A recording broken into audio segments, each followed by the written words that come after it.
2018 Equinox, and only information I got, AC doesn't blow as well. So I came here visual first, other than I did do the leak detectors around, but I don't even know if there's refrigerant in there, so I could have wasted my time.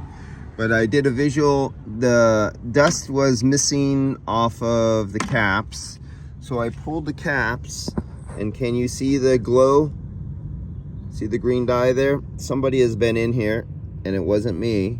They stuck their gauges on there. You could see where the O-ring wiped the oil down, and they have that. So I know fingers have been mucking around in the business here.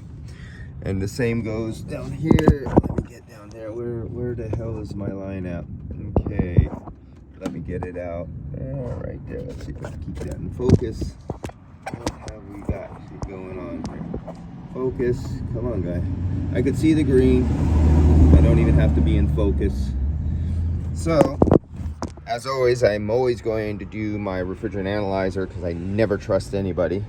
I tried to look for evidence of a body shop. I didn't see any evidence of the body shop in here that could have taken a condenser off and then recharge it. And sometimes they don't put oil back in. Sometimes they put too much. Sometimes they put in the wrong kind.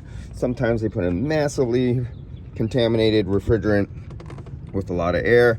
But the other thing you do, spin, get your hand down there. Now, yeah, this is gonna remove a little skin or a few little scrapes. We're all big boys, skin grows back.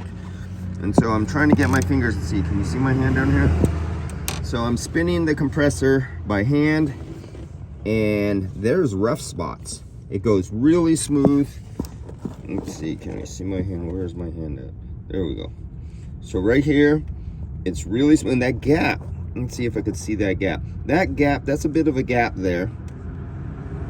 Now I'm looking for a wobbly plate. Like, see that? The gap changes a little bit. And right here, you see there's zero gap right there? Right there. I'm pushing on that, and one finger can't push it. Two fingers, I actually have to grab this thing.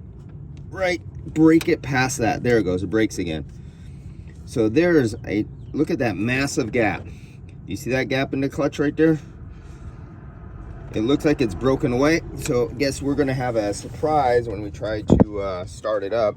I'm gonna bank on it's not gonna work or it's gonna make noise. They didn't mention that to me. And having all the information is very important. The communication between the person behind the desk, the service writer, service manager, whoever it is, owner, and to the technician is very important. What was done, they didn't tell me that somebody was already in here.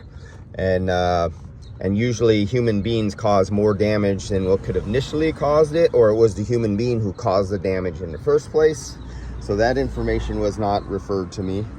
And if you're a technician out in a shop and your service writer doesn't have good Sherlock Holmes skills and does not know how to get the information out of a customer and then translate it to a technician, and the same goes the other way around. If a service writer doesn't know how to translate what the technician says to a customer and doesn't know how to use analogies, doesn't know how to use different situations and scenarios, and you may think the customer doesn't care or mind, if you can't get that across, valuable information between the connect of the customer's complaint or the technician's findings or lack of findings don't get translated, and it causes inefficiencies and money loss and upset people pointing fingers back and forth at each other of where the lack of communication skills have got dropped. So let me come back on this. We'll go to video number 2. I'll hook some gauges off, and we'll see what we find.